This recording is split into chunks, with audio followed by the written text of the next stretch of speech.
The sound of sobbing echoed through the thin pine walls of the Silver Creek boarding house for the third night in a row, and Mrs. Margaret Hutchins had finally reached the end of her considerable patience with the new tenant in room 7. "That girl weeps like the whole world's ended," Mrs. Hutchins complained to her husband over breakfast on that crisp October morning in 1876, her thick fingers wrapped around a coffee cup. "The other boarders are starting to grumble. Mr. Peterson said he couldn't sleep a wink last night, and the Calloway sisters asked if they could move to a different floor. We cannot have this continue, Thomas. It is bad for business." Thomas Hutchins nodded slowly, chewing his biscuit with deliberate care before responding. "She paid for the whole month up front, Margaret. That is more than most folks can manage. What do you propose we do?" "I propose we have a word with her," Margaret declared, setting her cup down with enough force to rattle the saucer. "Tell her she needs to keep her grief to herself or find other accommodations. This is a respectable establishment, not a mourning house." The girl in question was named Eliza Mae Thornton, and she had arrived in Silver Creek, Colorado exactly 1 week prior, carrying a single worn carpet bag and wearing black mourning clothes that had seen better days. She was 22 years old, with auburn hair that caught the light like copper wire and green eyes that seemed perpetually rimmed with red from crying. Her face, when it was not crumpled in sorrow, possessed a delicate beauty marked by high cheekbones and a small, straight nose.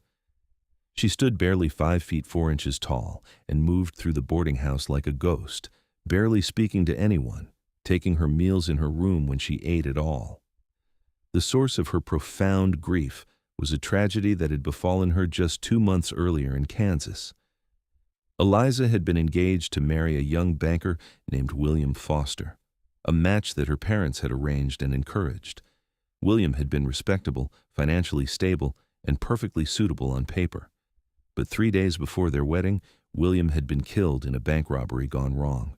He had tried to be heroic, tried to stop the robbers, and had been shot for his trouble. He died in the street while Eliza knelt beside him, her white dress soaking up his blood as she screamed for help that came too late. What followed was a grief so consuming that Eliza could not eat, could not sleep, could not function. Her parents, practical people who believed in moving forward rather than dwelling on the past, had grown frustrated with her mourning. "It has been 2 months," her mother had said sharply. "You are not even married yet. You must pull yourself together and think of your future." But Eliza could not pull herself together. Every night, the image of William's dying eyes haunted her dreams. Every moment she felt the weight of what might have been pressing down on her chest until she could not breathe.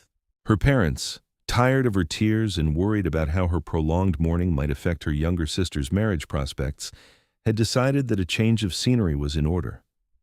They had a distant cousin in Colorado who had mentioned that Silver Creek was a growing town with opportunities. They gave Eliza enough money for travel and a month's lodging, along with a stern lecture about starting fresh and leaving the past behind. So Eliza had come to Colorado, to this boarding house in this rough mountain town, but she had not left her grief behind. If anything, being alone and far from everything familiar had made it worse. She cried herself to sleep every night, muffling her sobs in her pillow, but never quite managing to keep silent. She wept in the mornings when she woke to face another empty day. She cried over her meals, tears dripping into soup that she could not taste. She wept because William was gone, because her future had been stolen, because she was alone in a strange place with no purpose and no hope.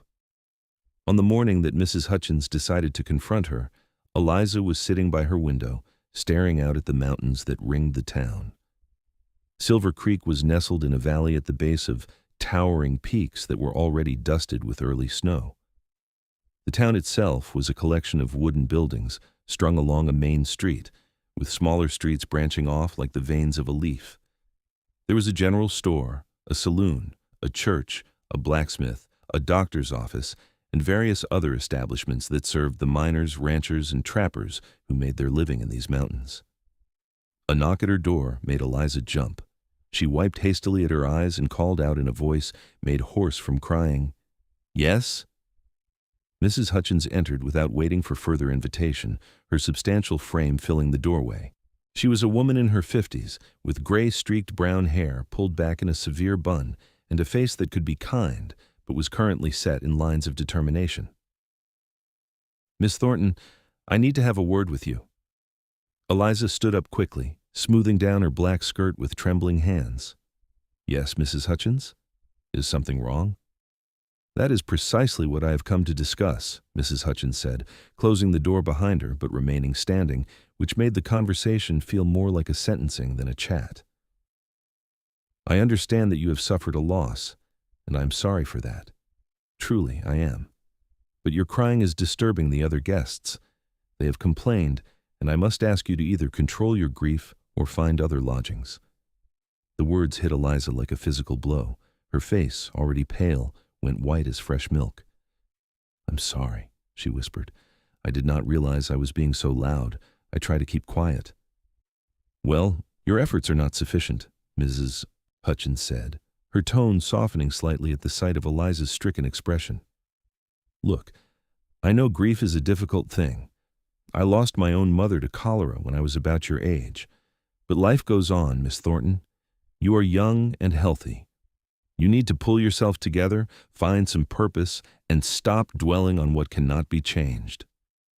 Eliza felt fresh tears welling up, which only proved Mrs. Hutchins's point. She bit down hard on her lip, trying to force them back. "I will try harder," she managed to say. "Please do not make me leave. I have nowhere else to go." Mrs. Hutchins sighed, her expression caught between sympathy and exasperation. "You have 1 week," she said finally. 1 week to get yourself under control. If the complaints continue, I will have no choice but to ask you to leave. Do you understand?" Eliza nodded, not trusting her voice. Mrs. Hutchins left, closing the door with a firm click that sounded like a judge's gavel. The moment she was alone, Eliza collapsed onto her narrow bed and buried her face in her hands, but she forced herself not to cry. She pressed her palms against her eyes until she saw stars, willing the tears to stop, but they leaked out anyway, hot and unstoppable. She knew Mrs. Hutchins was right. She knew her parents were right. She knew that William was gone and that no amount of crying would bring him back. But knowing something and being able to act on that knowledge were two entirely different things. The grief was like a living thing inside her chest, a beast with claws that tore at her whenever she tried to push it down. It demanded to be felt, to be expressed, to be given voice through her tears. But now she had 1 week. 1 week to become someone who did not weep constantly, or she would be turned out into a town where she knew no one and had no prospects. The thought terrified her. That afternoon, desperate for something to do that might distract her from her thoughts, Eliza forced herself to leave her room and venture into town. The October air was crisp and clean, carrying the scent of pine and wood smoke. The main street was busy with activity. Cowboys rode by on horseback, their spurs jingling. Women in practical dresses and bonnets carried shopping baskets. Men in work clothes moved lumber and supplies. The sound of hammers rang from somewhere nearby, and from the saloon came the tinny notes of a badly tuned piano. Eliza walked slowly, keeping her eyes down, feeling conspicuous in her mourning black. She had no particular destination in mind. She simply needed to be somewhere other than that small room with its 4 walls that seemed to close in on her more each day. She found herself drawn to the general store, partly because it seemed less intimidating than the other establishments, and partly because she thought she might buy some tea or something that might help her sleep without dreams. The store was dim inside, packed with goods from floor to ceiling. Barrels of flour and sugar sat alongside coils of rope, kegs of nails, bolts of fabric, canned goods, tools, and hundreds of other items. The smell was a mixture of coffee, leather, tobacco, and sawdust. An older man with mutton chop whiskers stood behind the counter, helping another customer. Eliza browsed aimlessly, touching things without really seeing them, until she found herself in front of a display of patent medicines. She picked up a bottle labeled Mrs. Winslow's Soothing Syrup and was reading the label when a voice behind her made her jump. "That stuff is mostly opium and alcohol. It will put you to sleep, but you might not wake up feeling any better." Eliza spun around and found herself looking up at the tallest man she had ever seen. He stood well over 6 feet, with shoulders so broad they seemed to block out the light from the store's front window. He had long, dark hair that hung past his collar, streaked with just a few strands of gray, and a thick beard that covered the lower half of his face. His eyes were a startling blue-gray, the color of storm clouds, and they regarded her with an expression that was not unkind but deeply serious. He wore buckskin clothing that looked handmade, with fringe along the sleeves and legs, and there was a large knife strapped to his belt. His hands, she could not help but notice, were enormous, scarred and calloused from hard work. He looked like he had stepped out of one of the adventure stories her younger brother used to read, a mountain man from an earlier era who should not exist in 1876, but somehow did. "I beg your pardon?" Eliza said, her voice coming out smaller than she intended. "The medicine," the man said, nodding toward the bottle she still held. "If you are having trouble sleeping, you would be better off with chamomile tea or warm milk." His voice was deep and rough, like gravel being pushed across stone, but there was something gentle in it despite the roughness. "Oh," Eliza said, setting the bottle down quickly. "Thank you for the advice." The man nodded once and turned to walk away, but then he paused and looked back at her. His eyes studied her face with an intensity that made her feel exposed. "You are the one staying at the Hutchins place," he said. It was not a question. Eliza felt her cheeks burn. "Yes. How did you know?" "Small town," the man said simply. "Word travels. I heard you have had some trouble."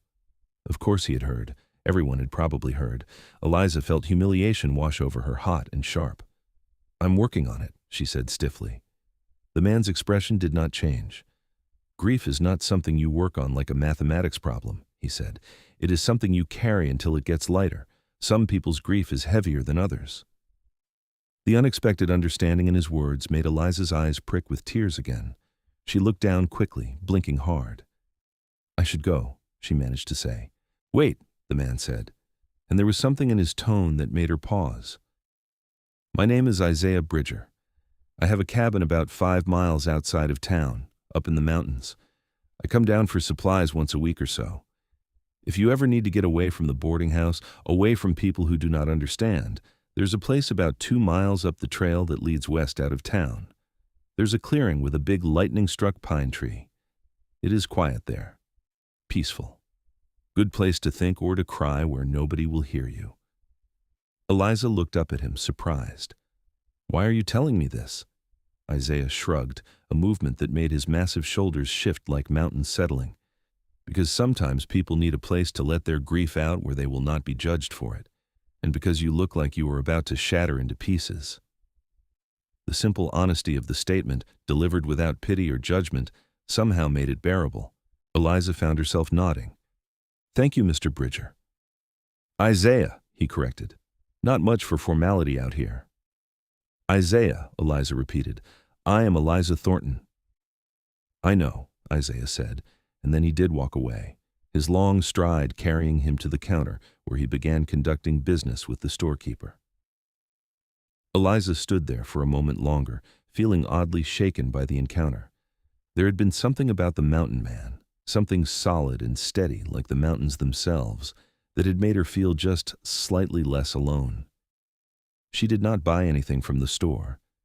Instead, she walked out into the afternoon sunlight and stood on the wooden sidewalk, looking west, where Isaiah had said there was a trail. She found herself walking in that direction without quite deciding to do so. The town ended abruptly, buildings giving way to open land scattered with scrub brush and pine trees. A trail wound up into the foothills, clearly marked by the passage of many feet and hooves over time. Eliza hesitated at the edge of town, aware that a young woman walking alone into the wilderness was probably not wise, but the need to escape the confines of the boarding house and the judgment of the town was stronger than her caution. She walked up the trail, her button-up boots not really suited for hiking, but managing well enough on the hard-packed earth.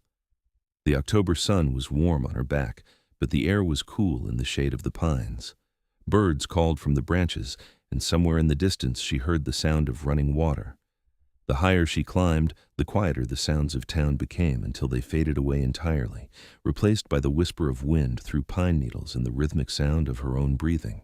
She walked for what felt like a long time, though it was probably only 40 minutes or so, And then the trail opened up into a clearing exactly as Isaiah had described.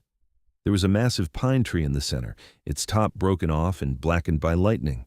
But the tree still lived, its remaining branches reaching toward the sky like arms in supplication. The clearing was carpeted with brown pine needles, soft underfoot, and ringed by younger trees. Through a gap in the trees, she could see the valley below, with Silver Creek looking like a collection of toy buildings from this height. It was beautiful. It was peaceful. And for the first time since William's death, Eliza felt like she could breathe fully. She walked to the base of the lightning-struck pine and sat down, leaning her back against its rough bark. For a long moment, she just sat there, looking out at the view, feeling the breeze on her face. And then, finally, with no one to hear her and no one to judge her, she began to cry. She cried for William, for the future they would never have. She cried for herself, for the loss of her innocence and her belief that life was safe and predictable. She cried for the loneliness that had become her constant companion. She cried until her throat was raw and her eyes were swollen and her chest ached from the force of her sobs. And when she was finally empty, when there were no more tears left for the moment, she sat in the silence and felt something that might have been the tiniest bit of relief. The sun was getting lower in the sky by the time Eliza made her way back down the trail to town. She felt wrung out, but somehow lighter, as if crying herself empty had released some of the pressure that had been building inside her. She returned to the boarding house as quietly as possible, slipping in through the back door and up the stairs to her room without encountering anyone. That night, she slept without nightmares for the first time in months. Over the next few days, Eliza established a routine. She would wake early, dress, force herself to eat something at breakfast, and then spend the morning doing small tasks around her room or taking short walks around town. In the afternoon, she would walk up the trail to the clearing and allow herself to grieve freely, crying until she had no tears left. Then, she would walk back to town, wash her face at the pump behind the boarding house, and spend the evening in her room, reading by lamplight or simply sitting by the window. The system was not perfect, but it helped. The other boarders stopped complaining because Eliza's nighttime crying had lessened considerably. Mrs. Hutchins nodded approvingly when she saw Eliza at breakfast and did not mention asking her to leave. And Eliza, while still grieving, felt like she could at least function, could at least get through each day without completely falling apart. On the fourth day of this routine, Eliza arrived at the clearing to find Isaiah Bridger already there. He was sitting on a fallen log, whittling something from a piece of wood, and he looked up when she entered the clearing but did not seem surprised to see her. "Hello," Eliza said, stopping uncertainly at the edge of the clearing. "I did not expect anyone to be here." "I come here sometimes," Isaiah said, his hands continuing to work the knife over the wood with practiced ease. "Peaceful spot, but if you want to be alone, I can leave." "No," Eliza said quickly, surprising herself. "You do not have to leave. I just came to sit for a while." Isaiah nodded and went back to his whittling. Eliza walked to her usual spot at the base of the lightning-struck pine and sat down. For a while they remained in silence, Isaiah working on his carving and Eliza simply sitting, looking out at the view. It should have been awkward, sharing space with a stranger, but somehow it was not. Isaiah's presence was quiet and undemanding, asking nothing of her. After about 20 minutes, Eliza found herself speaking. "What are you making?" Isaiah held up the piece of wood. It was beginning to take the shape of a bird, a hawk or an eagle with spread wings. "Just something to pass the time," he said. "Helps me think." "It is beautiful," Eliza said sincerely. The detail was remarkable, each feather beginning to take individual shape. "Thank you," Isaiah said. He set the carving down on the log beside him and looked at her directly. "How are you managing?" The question, simple and straightforward, somehow invited honesty. "Better than I was," Eliza admitted. "This place helps. You were right about that." "Grief needs space," Isaiah said. "In town, everyone wants you to be done with it, to move on, to act like nothing happened.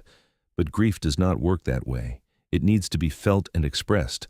Trying to bottle it up just makes it worse." "You sound like you speak from experience," Eliza said quietly. Isaiah was silent for a long moment, and Eliza thought he might not answer.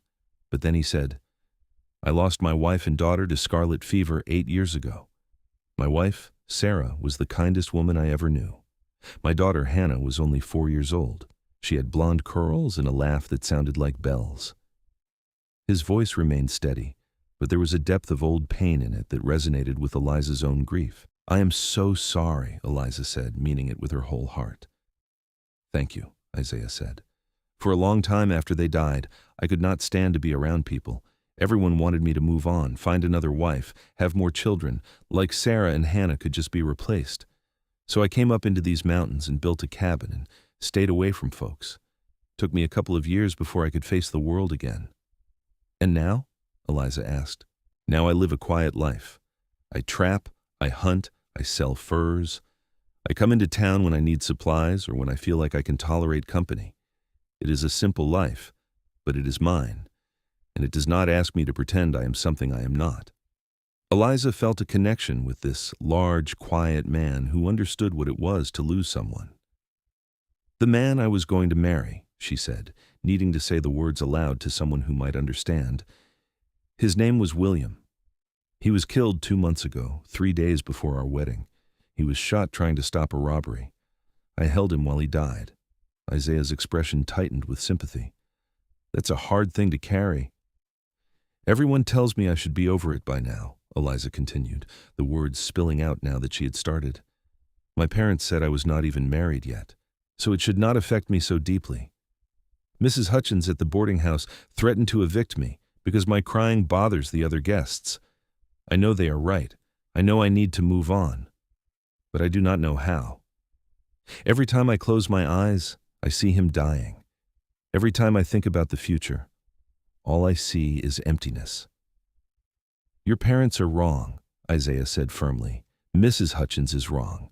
Grief does not have a schedule. It takes as long as it takes, and loving someone, whether you were married to them or not, means their death leaves a hole. That hole does not fill up just because other people are tired of waiting." Tears were sliding down Eliza's cheeks, but these were different tears, tears of relief that someone finally understood. "Thank you," she whispered. "You are welcome to come here whenever you need to," Isaiah said. "And if you need someone to talk to or just someone to sit with, I am usually up here in the afternoons. I will not tell you to stop crying or to get over it. I will just be here." It was the kindest offer anyone had made to Eliza since William's death. She nodded, unable to speak past the lump in her throat, and Isaiah nodded back. Then he picked up his carving again and went back to work, and Eliza let herself cry quietly while he whittled, and somehow his presence made the crying feel less lonely. Over the next few weeks, a strange friendship developed between Eliza and Isaiah. She would come to the clearing most afternoons, and more often than not, he would be there. Sometimes they talked, sometimes they sat in companionable silence. Isaiah told her stories about his life in the mountains, about tracking mountain lions and surviving blizzards and the peace that came from living close to nature. Eliza told him about her childhood in Kansas, about her family, about William, and the life she had planned that would never happen.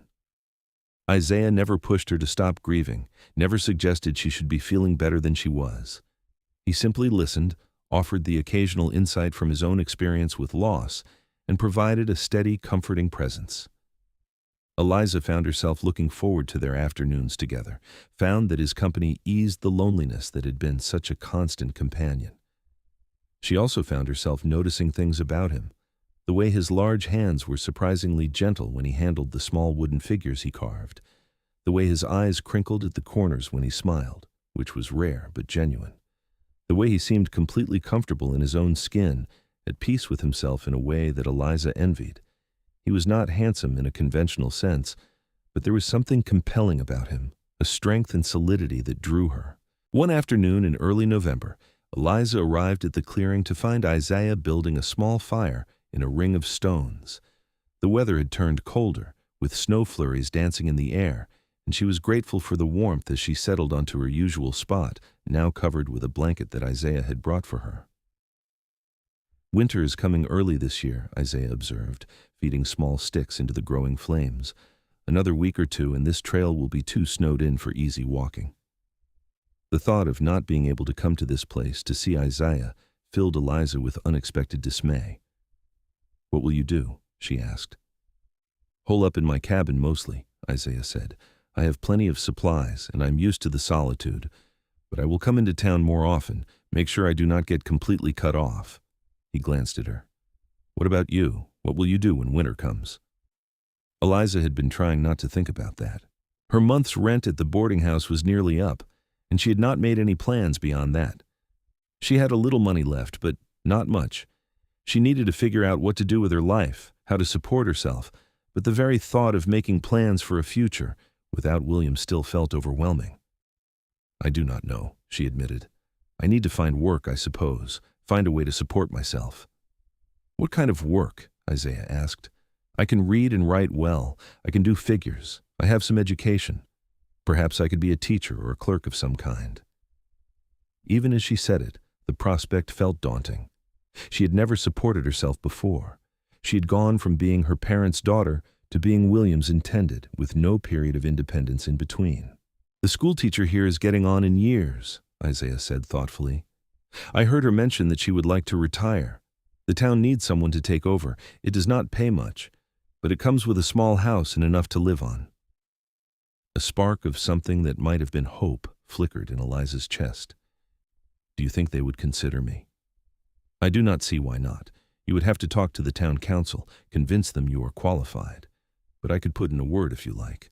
I do not socialize much, but people respect my opinion when I bother to give it." "Would you?"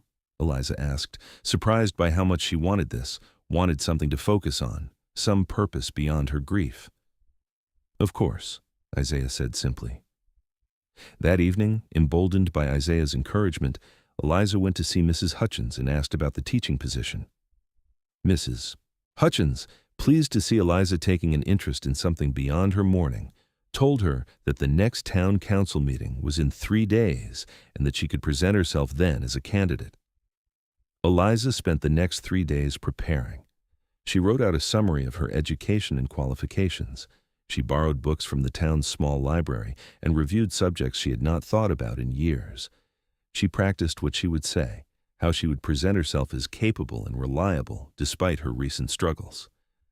On the evening of the town council meeting, Isaiah appeared at the boarding house dressed in clothes that were slightly less rough than his usual buckskin, his long hair tied back neatly. "Thought you might like some moral support," he said when Eliza opened the door to find him standing there. The gesture touched her deeply. "Thank you," she said. "I'm terrified." "You will do fine," Isaiah said with quiet confidence. "Just speak from the heart and be honest. They will see that you care." The town council met in a room above the general store. There were 5 council members: the store owner, the saloon keeper, the doctor, a rancher named Mr. Patterson, and the minister. They sat behind a long table, looking down at Eliza as she stood before them, with Isaiah standing quietly in the back of the room.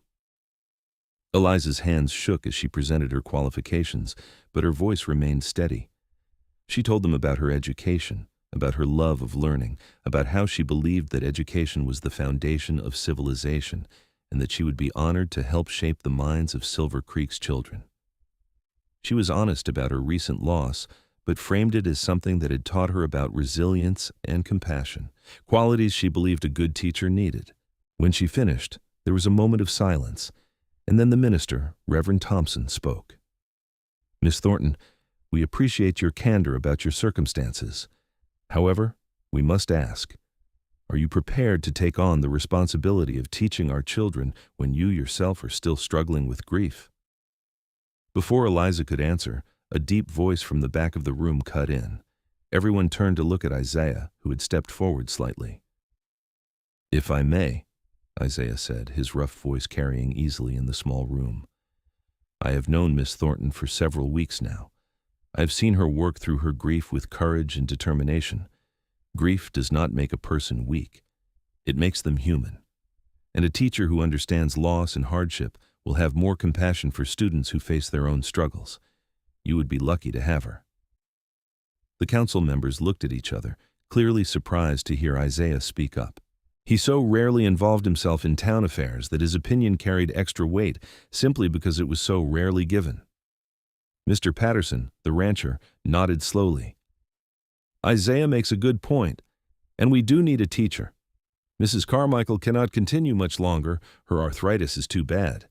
I move that we offer Miss Thornton the position on a trial basis, 3 months to see how she does. Seconded, said the doctor. The vote was unanimous. Eliza had a job.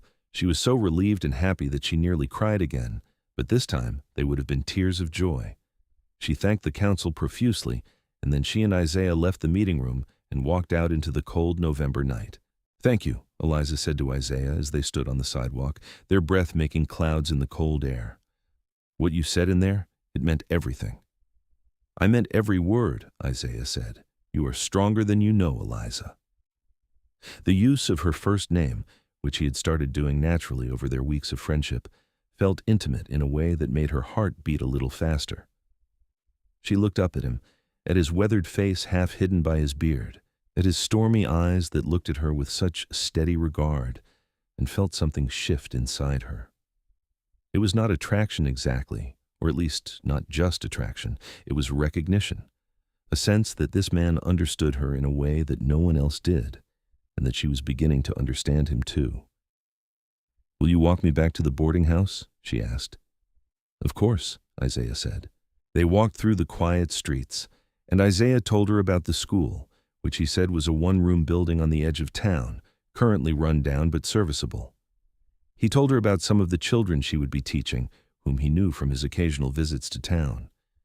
He told her that the small house that came with the teaching position was modest but sturdy, with a good stove and a well nearby. When they reached the boarding house, Eliza turned to face him. I could not have done this without you, she said. You have been so kind to me, so patient. I do not know how to thank you. You do not need to thank me, Isaiah said. I am glad to see you finding your way forward. You deserve happiness, Eliza. There was something in the way he said it, a wistfulness perhaps that made Eliza bold. Do you ever think about finding happiness again, about building a new life? Isaiah was quiet for a long moment. Sometimes, he admitted, but it is hard to imagine. Sarah was everything to me. The thought of trying to love someone else feels like a betrayal. I understand, Eliza said softly. I feel the same way about William. But you told me that grief takes as long as it takes. Maybe moving forward does not mean betraying the people we lost. Maybe it means honoring them by choosing to live fully again. Isaiah looked at her with an expression she could not quite read. You are wise beyond your years, he said finally. Or perhaps I'm just learning from a good teacher, Eliza replied with a small smile. Isaiah smiled back, a rare, full smile that transformed his face, and Eliza felt her breath catch. Good night, Eliza, he said. Good night, Isaiah, she replied. The next few weeks were consumed with preparation for her new position. The current teacher, Mrs. Carmichael, was a kind woman in her late 60s with hands gnarled by arthritis, but a sharp mind. She spent hours with Eliza, going over the curriculum, introducing her to the students and their families, showing her how to manage the one-room schoolhouse with its students, ranging in age from 6 to 14. The schoolhouse was indeed run down, with gaps in the walls that let in cold drafts, and a stove that smoked when the wind blew wrong. But Eliza threw herself into making it better. She organized the students to help clean and repair what they could. She borrowed tools and materials and fixed the worst of the gaps. She arranged the desks to make better use of the space. She planned lessons that would engage students of different ages and abilities. Isaiah helped when he could, showing up with lumber he had cut himself to repair the worst of the walls, bringing a new stovepipe he had bought in town to fix the smoking problem. He worked quietly and efficiently, his massive hands handling hammer and nails with surprising delicacy. The children were fascinated by him, this giant mountain man who appeared like a figure from a legend, and he was patient with their questions, answering them seriously even when they were silly. Eliza found herself watching him as he worked, noticing the way his muscles flexed under his shirt, the way he moved with such purposeful efficiency, the way he was gentle with the children despite his intimidating size. She found herself thinking about him when he was not there, looking forward to his visits with an anticipation that had nothing to do with the help he provided and everything to do with the pleasure of his company. She was falling in love with him, she realized one afternoon, as she watched him show a group of boys how to properly drive a nail without bending it. The realization should have frightened her or made her feel guilty, but instead, It filled her with a cautious, fragile hope.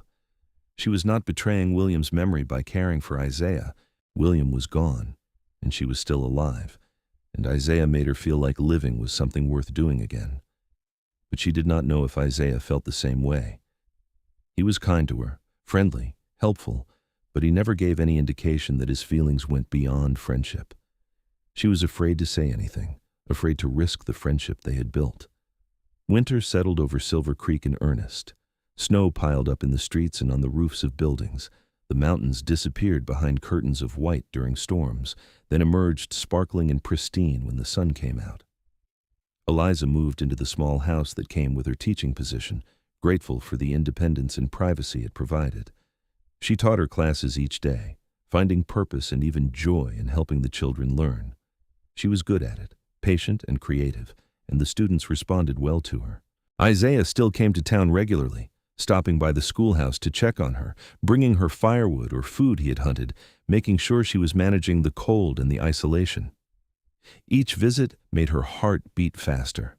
Each smile he gave her made her hope a little more that he might feel something beyond friendship.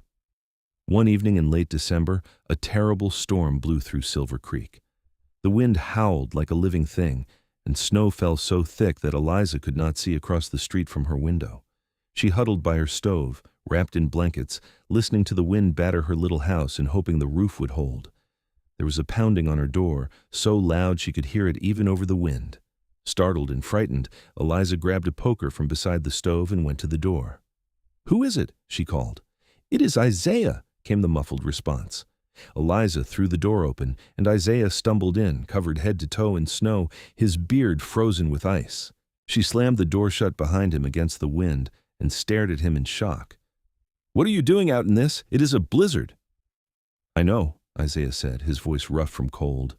"I was in town when it started. I was going to wait it out at the boarding house, but I got worried about you. This is your first real mountain winter.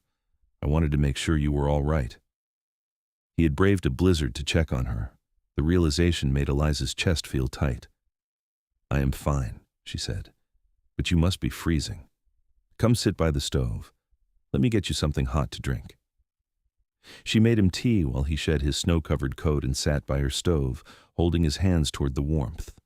His fingers were white with cold, and Eliza knelt beside him, taking his hands in hers and rubbing them gently to restore circulation. "You should not have come out in this," she scolded, even as her heart swelled with gratitude that he had. "I had to make sure you were safe," Isaiah said, and there was something in his voice, something raw and honest, that made Eliza look up at him. Their faces were very close. His blue-gray eyes looked down at her with an intensity that took her breath away. "Eliza," he said, his voice dropping to barely more than a whisper, "I need to tell you something." "What?" Eliza whispered back. "I have been fighting it for weeks now, telling myself it was too soon, that you were not ready, that I had no right to burden you with my feelings. But sitting alone in that boarding house, listening to that storm, all I could think about was you, about making sure you were safe, about how much I have come to care for you." Eliza's heart was pounding so hard she thought it might burst from her chest. "Isaiah, let me finish," he said gently. "I know you are still grieving William. I know you might not be ready for anything more than friendship.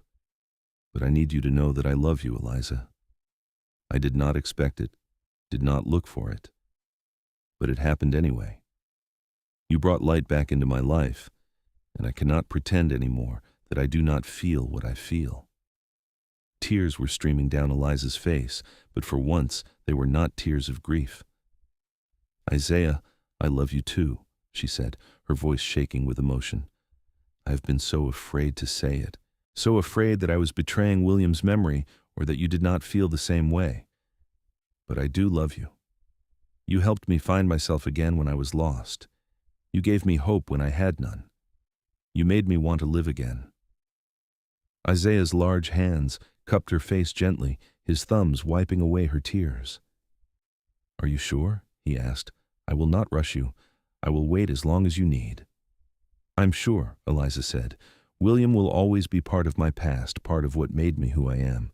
But you are my future, Isaiah, if you will have me." "If I will have you?" Isaiah said with a laugh that was half sob. "Eliza, I would count myself the luckiest man alive."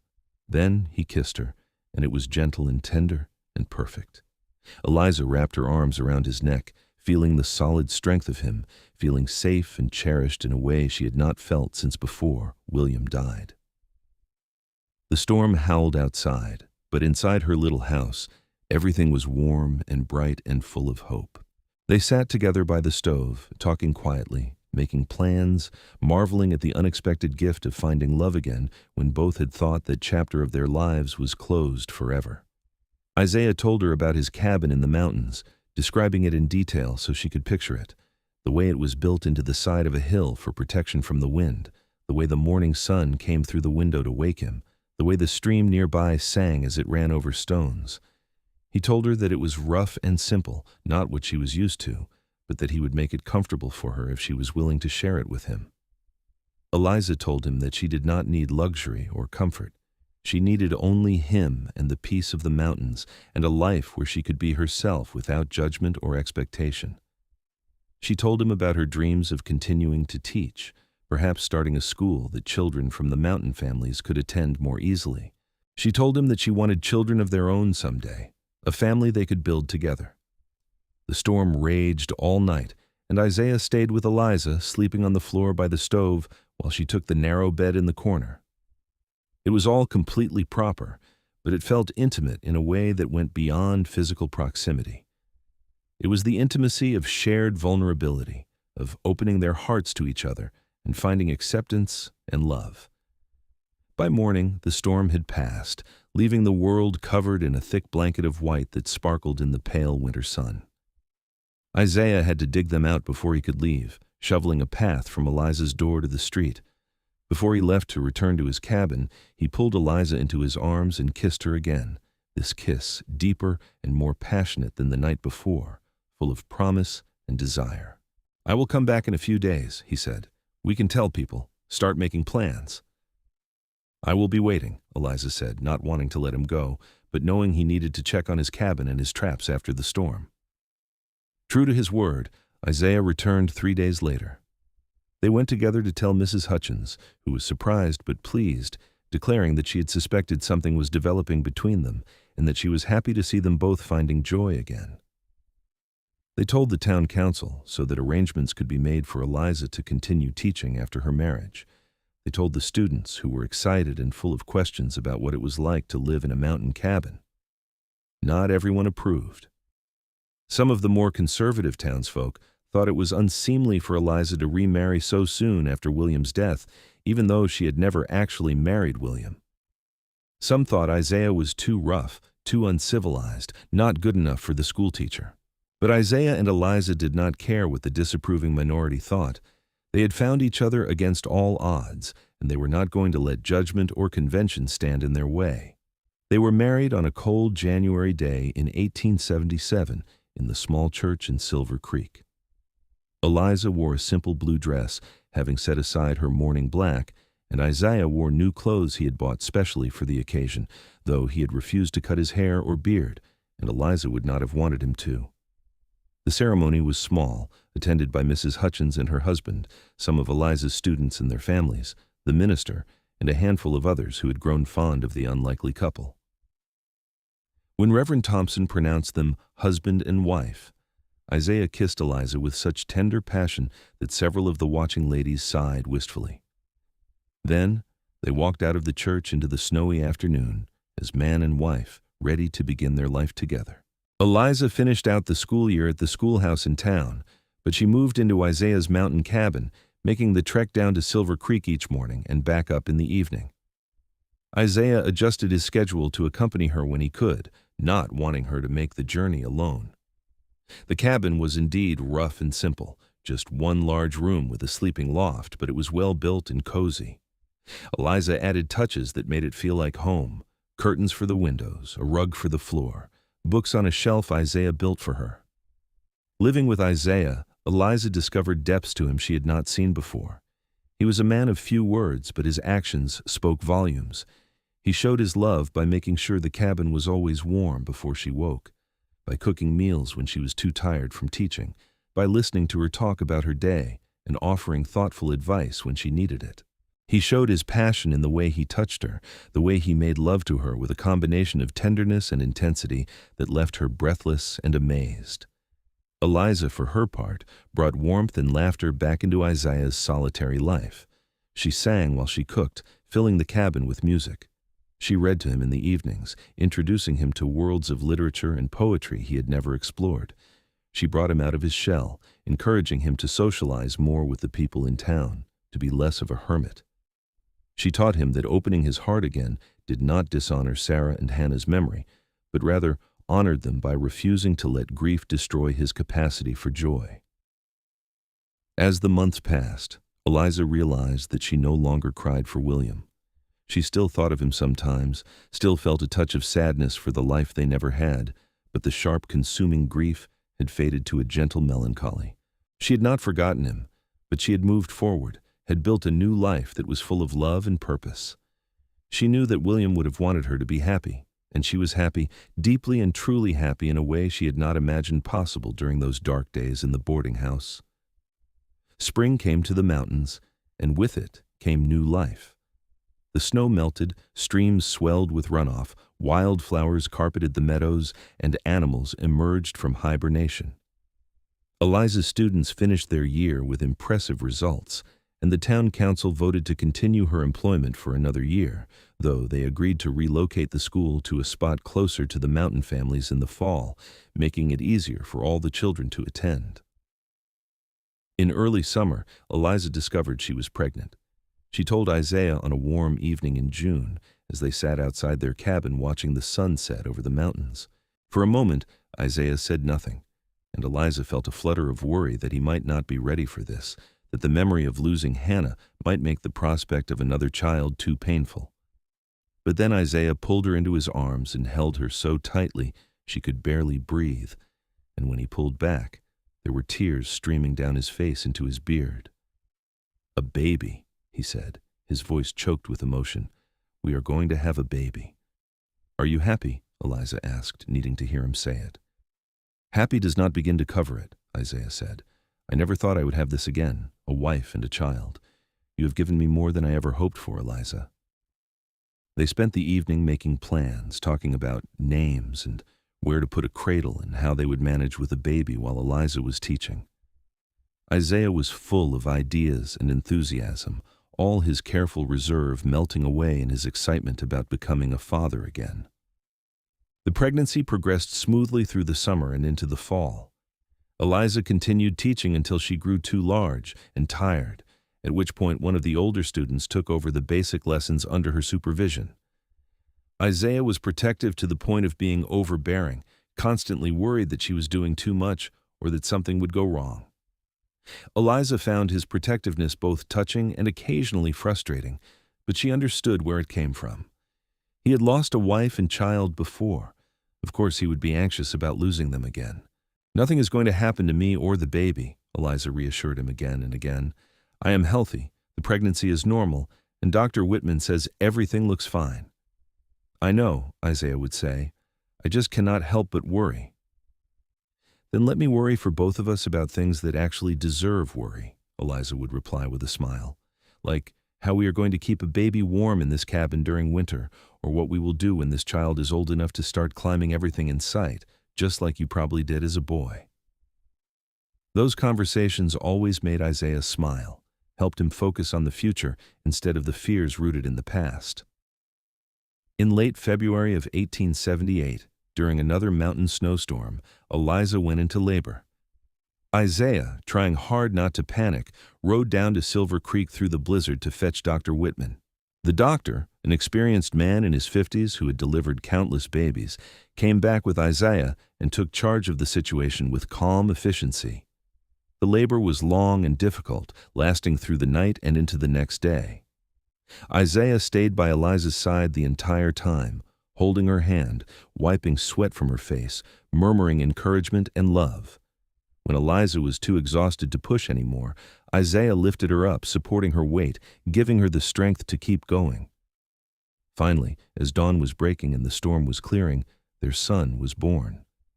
He came into the world with a lusty cry that filled the cabin, and Dr. Whitman placed the baby on Eliza's chest, where he settled immediately, his cries subsiding to small snuffles. "A boy," Eliza said, tears streaming down her face as she looked at her son. He was red and wrinkled and perfect, with a shock of dark hair just like his father's. Isaiah, who had remained strong throughout the entire labor, broke down completely. He knelt beside the bed, his large hand gently touching his son's tiny head, and sobbed with relief and joy and gratitude. "Thank you," he said to Eliza. "Thank you for him. Thank you for giving me a family again." They named their son Samuel Isaiah Bridger, Samuel after Eliza's father and Isaiah after his own. Little Samuel was a good baby, healthy and strong, with his father's eyes and his mother's delicate features. Isaiah was a devoted father, constantly holding his son, singing to him in his rough voice, showing him the world outside the cabin window. All his fears about losing them faded in the reality of their healthy presence in his life. As Samuel grew from infant to toddler, Eliza and Isaiah's life settled into a comfortable rhythm. Eliza returned to teaching part-time, bringing Samuel with her to the schoolhouse where he became a sort of mascot for the older students. Isaiah continued his trapping and hunting, but arranged his schedule so he was never gone for more than a day or two at a time. They were building a life together, a good life full of love and work and purpose. When Samuel was 2 years old, Eliza became pregnant again. This time the pregnancy was easier, and she felt more confident about the process. Isaiah was still protective, but less anxious, trusting in Eliza's strength and in Dr. Whitman's skill. Their daughter was born in the spring of 1880, during the season of renewal and growth.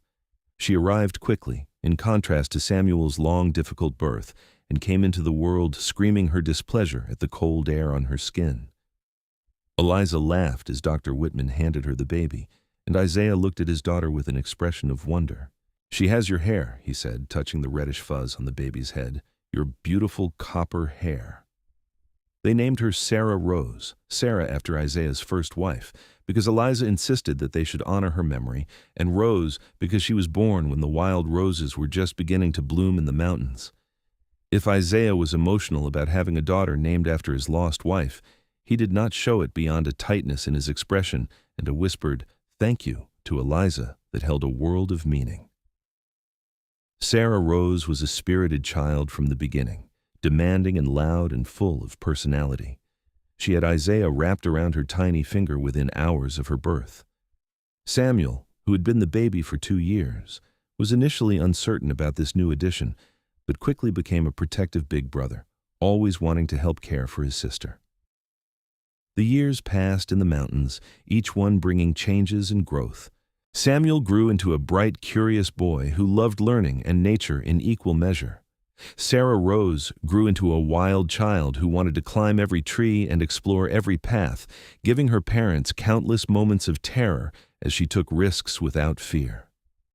Isaiah taught both children the ways of the mountains, how to track and hunt and survive, while Eliza taught them reading and writing and mathematics. The little school that Eliza had started grew, drawing more families from the mountains. Eventually, the town council agreed to build a proper schoolhouse closer to the mountain communities, with a small house next to it for the teacher. Eliza taught there for many years, becoming a beloved figure in the community, known for her patience and creativity. Isaiah, who had once been a solitary hermit, became more involved in the community as well, helping neighbors with building projects, serving as a guide for newcomers to the area, and using his knowledge of the mountains to help keep people safe during harsh winters.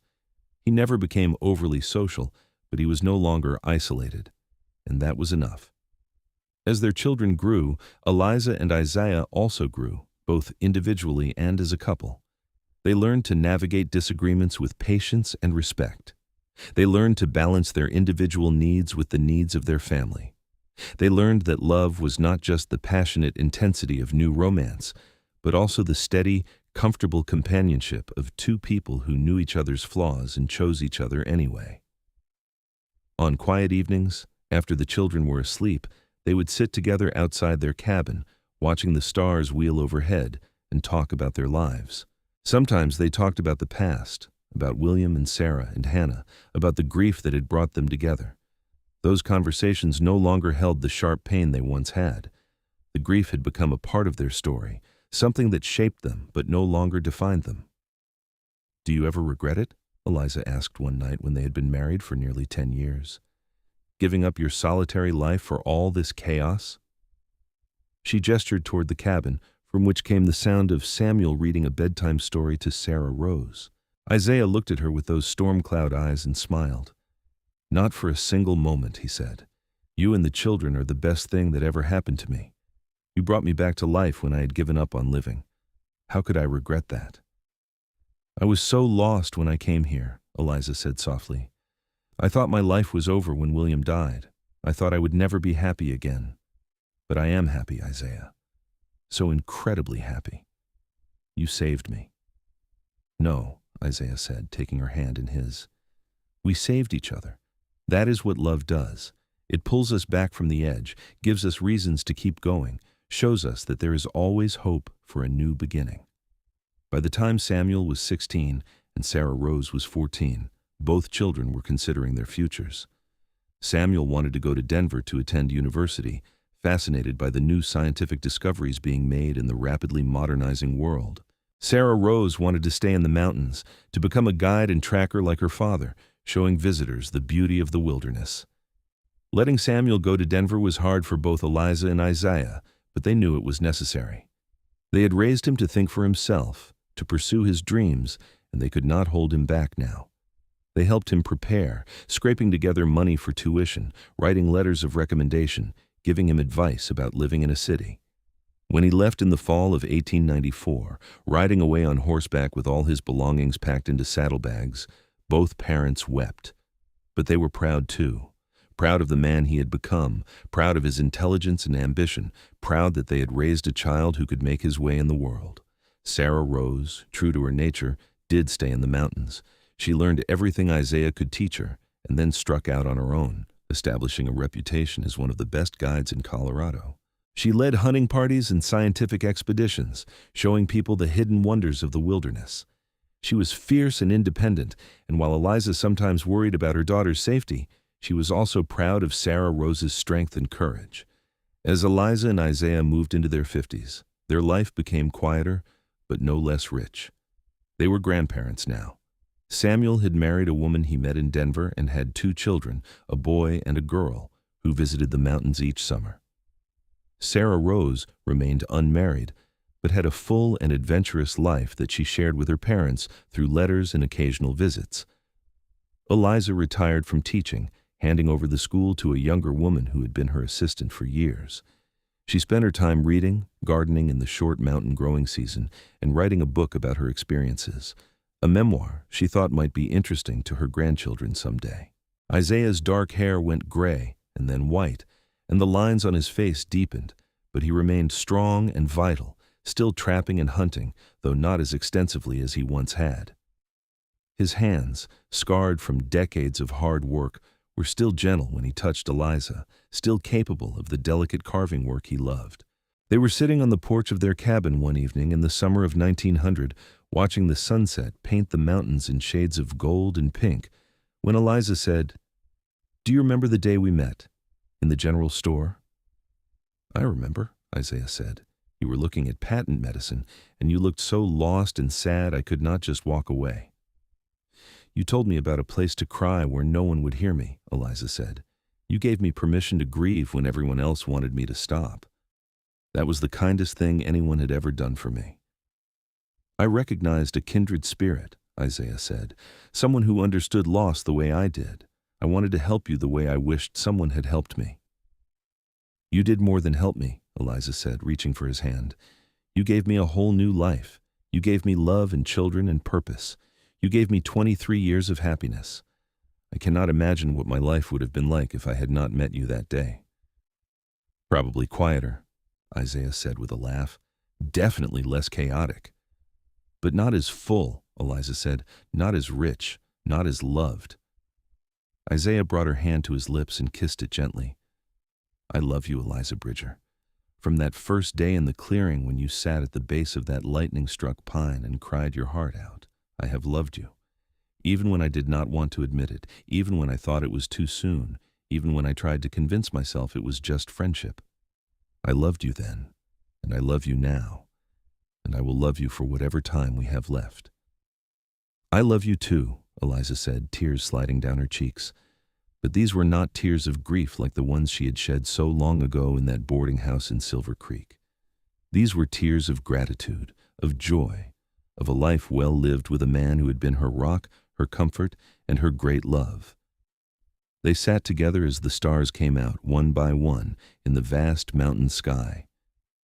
In the distance, an owl hooted. The stream nearby sang its endless song. The pine trees whispered in the breeze. And inside the cabin that had been their home for more than 2 decades, the fire in the stove crackled warmly, a beacon of light in the wilderness, a symbol of the life they had built together out of grief and loss and unexpected love. Years continued to pass in the quiet rhythm of mountain life. Eliza and Isaiah grew older together, their bodies slowing but their minds remaining sharp, and their love remaining constant. They celebrated their 25th anniversary in 1902 with a gathering of family and friends at their cabin. Samuel came from Denver with his wife and 3 children now, the youngest just a baby. Sarah Rose brought some of her friends from town, including a young man who was clearly courting her, much to Isaiah's protective dismay and Eliza's secret delight. "You are going to have to let her make her own choices," Eliza whispered to Isaiah as they watched Sarah Rose and the young man talking and laughing together. "I know," Isaiah grumbled, "but he had better treat her right or he will answer to me." "She can take care of herself," Eliza said with a smile. "We raised her to be strong and independent." "I know that too," Isaiah said. "It does not make it any easier to watch her grow up and move on." But Sarah Rose did not move on immediately. She continued her work as a guide for another year before finally agreeing to marry the young man, whose name was James Cooper, and who was a surveyor for the railroad.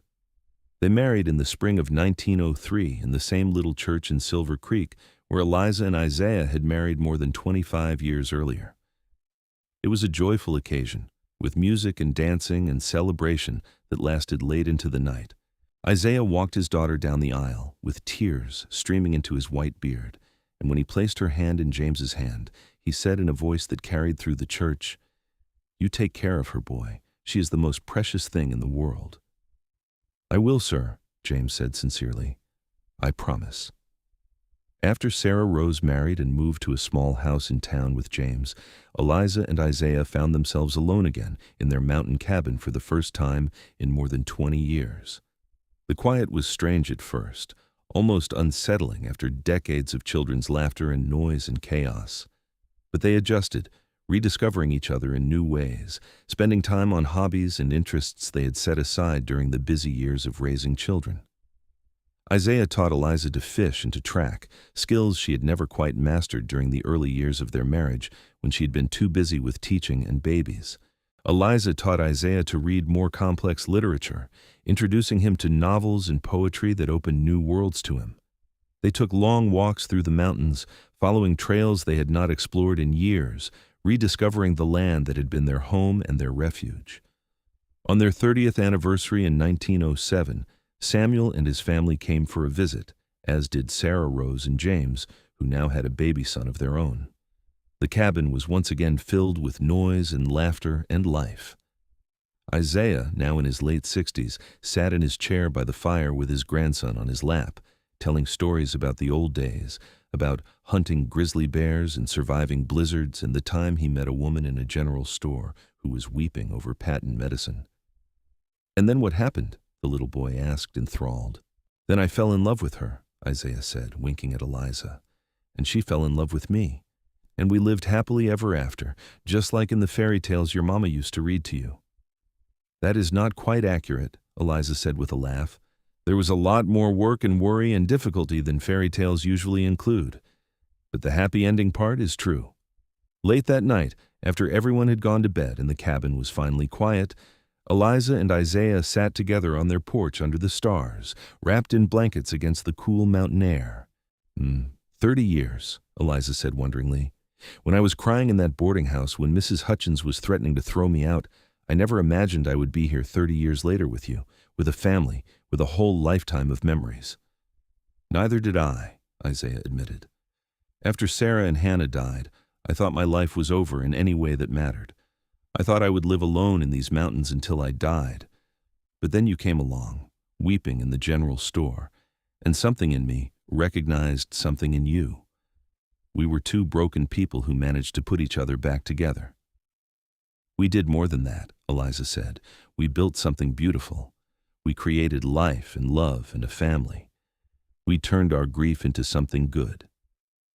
Isaiah pulled her close, and they sat in comfortable silence, watching the stars wheel slowly overhead, the same stars that had watched over them through 3 decades of joy and sorrow, triumph and struggle, love and life.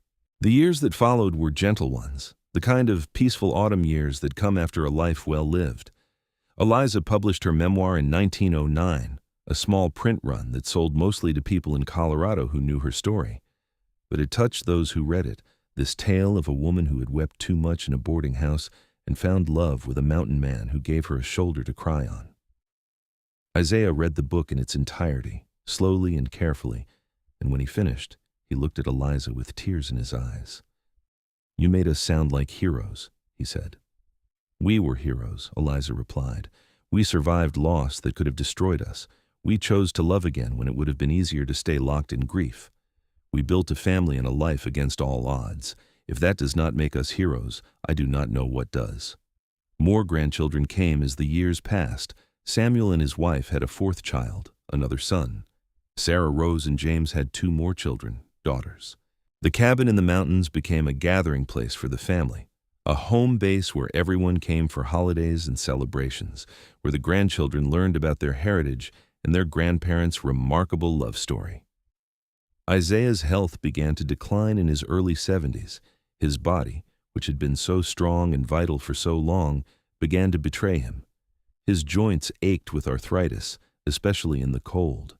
His breathing became labored after exertion. But his mind remained sharp, and his love for Eliza never wavered. He continued to care for her, to bring her tea in the morning, to sit with her in the evenings, to hold her hand as they watched the sunset. Eliza, too, felt the weight of years. Her eyes were not as sharp, her hands not as steady, her steps not as sure. But she did not complain. She had lived a full and rich life, had loved and been loved, had raised children and seen grandchildren. She had known profound grief and profound joy, and she would not change any of it. On a clear autumn morning in 1914, Isaiah did not wake up. Eliza found him in their bed, peaceful and still, looking like he was simply sleeping. He had died in his sleep, quietly and without pain, which was a mercy. But Eliza's grief was no less profound for the peaceful nature of his passing. For the first time in nearly 40 years, Eliza felt the same crushing weight of loss that she had felt when William died. But this time, she was not alone in a boarding house in a strange town. She was surrounded by family and friends who loved her. Samuel came from Denver immediately. Sarah Rose came from town. The house was full of people who wanted to comfort her, to share her grief, to celebrate Isaiah's life. They buried Isaiah on the hillside above the cabin, in a spot where he could look down on the valley and the mountains he had loved. The entire community turned out for the funeral. Isaiah, who had once been a solitary hermit, had touched more lives than he probably ever realized. Eliza stood at the graveside, supported by her children, and spoke about the man she had loved. "Isaiah saved my life," she said, her voice strong despite her tears. "I do not mean that metaphorically. When I came to Silver Creek nearly 40 years ago, I was drowning in grief. I was lost and alone and saw no reason to keep living. Isaiah gave me a reason. He gave me hope and love and purpose. He gave me a family and a life beyond anything I had imagined. He was the strongest man I ever knew, not just in body but in spirit. He had survived his own losses and used that experience to help others survive theirs. He never asked me to stop grieving or to hurry through my pain. He just stood beside me and let me feel what I needed to feel. And then, when I was ready, he showed me how to love again, how to live again, how to choose joy even in the shadow of loss. I will miss him every day for the rest of my life." but I will not regret a single moment we had together. He was my great love, my partner, my best friend, and I'm grateful beyond words that I got to spend 37 years with him. The grief was hard, harder in some ways than it had been when William died, because she had spent so much more of her life with Isaiah. But Eliza had learned how to carry grief. She knew it would not kill her, would not consume her. She knew how to feel it and express it, and then keep living, keep moving forward, keep honoring those she loved by choosing to live fully. She stayed in the cabin on the mountain, refusing her children's suggestions that she move to town or come live with one of them. This was her home, the place where she had been happy, and she would not leave it. Samuel and Sarah Rose took turns visiting, making sure she was never alone for too long, making sure she had what she needed. Eliza spent her remaining years writing more, this time stories for her grandchildren and great-grandchildren. She wrote about Isaiah and their life together. She wrote about the values that had sustained them: resilience, compassion, courage, love. She wrote about the importance of honoring grief while not letting it destroy you, of opening your heart to new love even when you are afraid, of choosing hope even in the darkest times. She visited Isaiah's grave every day that weather permitted, sitting on the hillside and talking to him about her day, about their children and grandchildren, about the world that continued to turn even in his absence. And sometimes, on quiet afternoons, she would walk down the trail to the clearing with the lightning-struck pine, the place where their love had really begun. She would sit there and remember the young woman she had been, weeping and lost. She would remember the mountain man who had given her a shoulder to cry on, and then, eventually, his heart. Eliza lived to be 83 years old, passing peacefully in her sleep in the cabin she had shared with Isaiah in the spring of 1927. She was buried beside Isaiah on the hillside, and her gravestone read, Eliza Mae Bridger, 1854-1927, beloved wife, mother, teacher, friend. She wept, she loved, she lived fully. Their children and grandchildren continued to visit the cabin and the graves for years after, telling the story of Eliza and Isaiah to each new generation.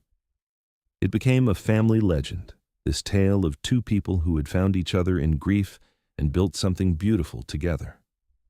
The cabin itself was eventually donated to the state of Colorado and turned into a small museum celebrating the lives of frontier families. Visitors could walk through the rooms where Eliza and Isaiah had lived, see the books Eliza had read, the carvings Isaiah had made, the bed where their children had been born. But the real legacy of Eliza and Isaiah was not in things or places. It was in the descendants who carried their values forward, who learned from their example that grief does not have to be the end of the story, that love can bloom in the most unexpected places, that choosing hope in life is always worthwhile. It was in the lives they had touched, the students Eliza had taught, the people Isaiah had helped, the community they had served. The story of the woman who wept too much and the mountain man who gave her a shoulder to cry on became one of those tales that got passed down and embellished over the years. But at its heart, it remained true. Two broken people had found each other, had helped each other heal, and had built a life full of love and purpose together. They had taken their grief and transformed it into something beautiful. They had chosen hope over despair, love over loneliness, life over merely existing. And that, in the end, was the greatest legacy anyone could leave behind.